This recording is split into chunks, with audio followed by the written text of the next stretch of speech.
Bonjour à tous, merci d'être avec nous pour ce nouveau journal de la culture. Du normal au marginal, du conforme à la différence, dans Laurence Anyways, Xavier Dolan explore le thème sensible de la transsexualité. Et puis pourquoi ne pas passer l'été en apesanteur? Nous recevons aujourd'hui la chorégraphe habituée des performances de haut vol, Kitsu Dubois. Et pour finir, une invitation à jouer, ludique, colorée et pour tous les âges, la Gaieté Lyrique met le jeu à l'honneur d'une exposition. Mais avant toute chose, c'était la sortie cinéma la plus attendue de l'été, celle du dernier Batman, malheureusement entachée par une terrible fusillade dans le Colorado lors d'une avant-première américaine. Une tuerie qui relance évidemment le débat sur la violence au cinéma. Avec The Dark Knight Rises, Christopher Nolan signe le 3e et dernier volet des aventures de l'homme chauve-souris. Une nouvelle fois campé par Christian Bale. Une atmosphère sombre, la crise financière en filigrane. On est loin du simple film de super-héros. You think this can last? There's a storm coming, Mr. Wayne. You and your friends better batten down the hatches. Because when it hits, you're all gonna wonder how you ever thought you could live so large and leave so little for the rest of us.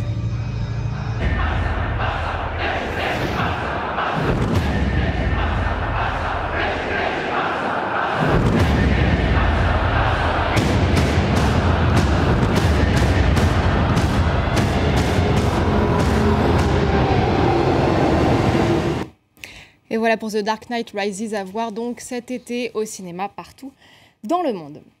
J'accueille donc maintenant Kitsu Dubois, bonjour. Bonjour. Vous êtes avec nous pour parler de votre spectacle à voir au Théâtre de la Cité Internationale ici à Paris, l'été en apesanteur. D'ailleurs, avant qu'on en parle, on va regarder quelques images ensemble.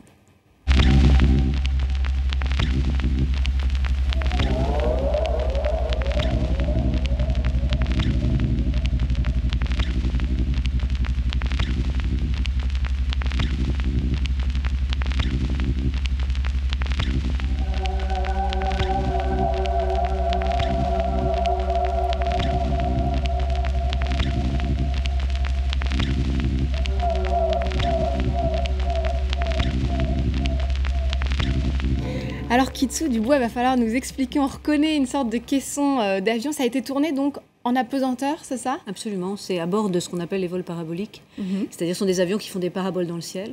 L'avion monte, on est en gravité 2, et puis il lâche les gaz, et en fait l'avion ne tombe pas d'un coup, il fait juste un peu ça, et en haut de la parabole, il y a 25 secondes d'apesanteur. En fait, c'est le seul moyen pour les astronautes d'expérimenter l'apesanteur en dehors d'aller en orbite, quoi. Et donc, vous avez dû travailler avec le CNES pour, exactement. Voilà, pour pouvoir faire ça. Alors, ce qu'on ne voit pas là dans cette vidéo, c'est que dans le spectacle, c'est accompagné d'une sorte de monsieur loyal qui s'appelle Fantasio. Il y a aussi un DJ, donc on a entendu un peu le son. Racontez-nous un peu comment ça s'imbrique. En fait, l'histoire vient de Pascale Enrault, qui est la directrice du Théâtre de la Cité Internationale, qui a souhaité nous rencontrer, enfin faire rencontrer nos deux univers qui sont quand même assez à l'opposé. Ouais.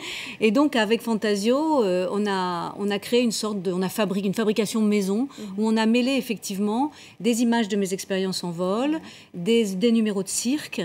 Et puis, lui, Fantasio, c'est un personnage qui est à la fois un performeur, musicien, et qui va être le fil conducteur de toute cette histoire, et qui, à travers son humour un peu cynique, finalement est assez grave, et va contrebalancer la légèreté que j'exprime en apesanteur, et qui finalement est un peu paradoxale aussi, puisque les acrobates, ils sont quand même obligés de se munir de beaucoup de puissance pour arriver à faire ce que je leur demande de faire. Pour donner cette impression de légèreté, ce n'est pas si simple. Alors évidemment, Kitsu Dubois, on va continuer à en parler dans quelques instants, mais on avait parlé de cinéma et de films d'action là en début de ce journal. On va découvrir ensemble un tout autre genre de cinéma. Il n'a que 23 ans et pourtant ses films sont déjà très remarqués, et notamment au Festival de Cannes. Après Les Amours imaginaires, le réalisateur québécois Xavier Dolan signe Laurence Anyways, l'histoire d'un couple bouleversé alors que l'homme décide de changer de sexe. Elle, c'est Fred, script de cinéma. Lui, Laurence, un professeur de lettres. Deux prénoms androgynes pour un couple banal amoureux jusqu'au jour où tout bascule. C'est très important, faut que ça sorte, faut que je te le dise. Je comprends pas. Je veux être une femme. Les troubles de l'identité sexuelle, sujet racoleur, souvent traités en documentaire, rarement en fiction. C'est quoi le commentaire que t'entends le plus souvent? C'est spécial. Alors, pour éviter les clichés, Xavier Dolan a choisi de parler d'amour. Un amour absolu. tout ce que moi j'aime de toi, c'est ce que toi tu détestes de toi. C'est ça que tu me dis. Celui d'un garçon qui, pour s'aimer enfin, veut cesser d'être un homme sans renoncer à aimer sa femme. Je voulais pas me lancer dans une recherche exhaustive sur les transsexuels. Moi, j'ai pensé jusqu'où peut aller l'amour. Jusqu'où on peut aimer quelqu'un. Ah, on le voit dans toutes les bandes annonces américaines. How far will you go when you love someone? Métamorphose 100% réussie pour Melville Poupeau, aussi émouvant que convaincant dans ce rôle ambigu de travesti. C'est une révolte. Non, c'est une révolution. Masculin, féminin, pluriel, très à l'aise en tout cas pour conjuguer tous les genres. Il m'a pas mis des talons trop hauts pour pas que je fasse non plus grand cheval, mais disons que j'étais très vite à l'aise, la démarche, les faux seins et tout ça, je me suis pas posé de questions, j'étais déjà, quelque part, prêt pour le rôle. En plus, il se trouve que je connais un peu ce milieu-là parce que j'ai monté un documentaire qui parle du sujet, donc je comprenais ces gens-là.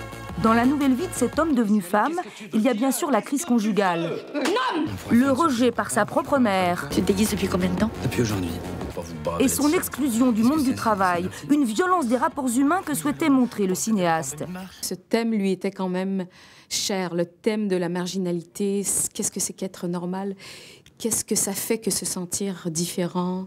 Alors même si le film bascule quelquefois dans un esthétisme gratuit, ne boudons pas notre plaisir. La performance de Melville Poupeau pourrait bien lui valoir une nomination au prochain César.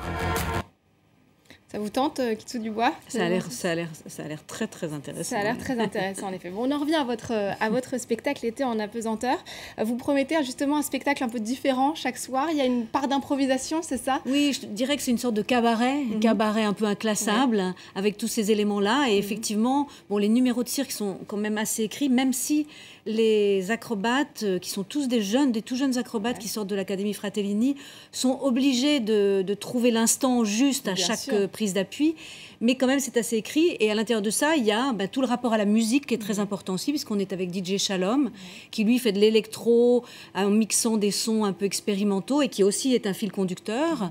Donc lui, il est là à l'écoute de tout ce qui se passe. Et puis Fantasio qui réagit avec le public, évidemment très vivant, avec ce qui se passe sur le plateau. Vous avez donc travaillé avec le CNES, on l'a bien compris. Vous avez fait aussi un séjour à la NASA, si je crois bien. Vous avez un peu raté votre vocation d'astronaute ou vous êtes passionné par l'espace? D'où c'est venu en fait? Comment vous avez eu cette idée? C'est venu avec cette idée d'ouverture. Et en fait, je crois d'ailleurs, c'est ce qui nous relie, Fantasio et moi, c'est qu'on étouffe un peu là où on est. Et donc moi, j'ai été carrément chercher dans l'air. Lui, il cherche avec les mots et la musique. Et donc moi, en fait, je fais partie de cette génération qui a fait des spectacles sur les façades d'immeubles, dans l'eau aussi, je crois. Voilà, exactement. Donc toujours chercher des milieux. Et on peut dire très rapidement, avec cette ouverture d'esprit, à un moment, j'ai rencontré le spatial. Et en fait, c'est arrivé assez tard. Mais alors, j'ai été complètement fascinée. Surtout par le fait que l'image qui ressort des médias est quelque chose de très construit, déjà très maîtrisé. Et c'est pas si évident, en fait. Et j'ai appris que les astronautes, c'était pas si évident pour eux. Ils avaient des moments de désorientation. Enfin, il y avait la question de la perception qui était quand même un endroit où peu de gens avaient été. Et donc, j'ai décidé de m'y engouffrer. Voilà, d'y aller jusqu'au bout. Et vous avez d'ailleurs vous allez chorégraphier un ballet aérien pour la patrouille de France, de l'armée, l'armée de l'air. Expliquez-nous un peu comment on en vient à faire une chorégraphie pour la patrouille de France. Dans la série Expérimentation, je suis assez forte quand même. Vous allez fort, du coup, non, ça c'est pareil, c'est à l'initiative de Marseille-Provence 2013. Donc il y a des ateliers de l'Euroméditerranée qui confrontent les artistes à des milieux inhabituels comme la magistrature, comme des entreprises et tout. Et ils ont proposé à l'armée de l'air donc une chorégraphe pour la patrouille de France. Et on a eu une première confrontation avec les pilotes et ça a été une super rencontre. Et depuis, l'aventure commence. Donc c'est pour mai 2013. Voilà. On suivra évidemment tout ça de près. Vous restez avec nous encore un peu, Kitsou Dubois. Je voulais savoir si vous étiez joueuse, si vous aimiez bien jouer. Pas tellement finalement. Je suis plus expérience. Alors pour les amateurs, prenez la direction de la Gaîté Lyrique ici à Paris. Jeux vidéo, jeux de société, jeux de construction. Pendant 7 semaines, l'exposition Joue le jeu met à l'honneur les jeux interactifs à découvrir de 7 à 77 ans. Interdit de ne pas toucher. Une fois n'est pas coutume, les visiteurs sont invités à souffler, toucher, jouer avec les œuvres de cette exposition. On essayait de mettre une boule dans un trou. Concrètement, c'était ça, à la force d'une pompe que voici. Donc après, c'est juste pour s'amuser, quoi. Il n'y avait pas de but précis particulier. Plus qu'une exposition, un parcours ludique, où le jeu est présenté sous toutes ses formes. Du jeu vidéo expérimental ou produit par des indépendants, mais aussi et surtout des jeux grandeur nature. Du plus simple, comme la marelle,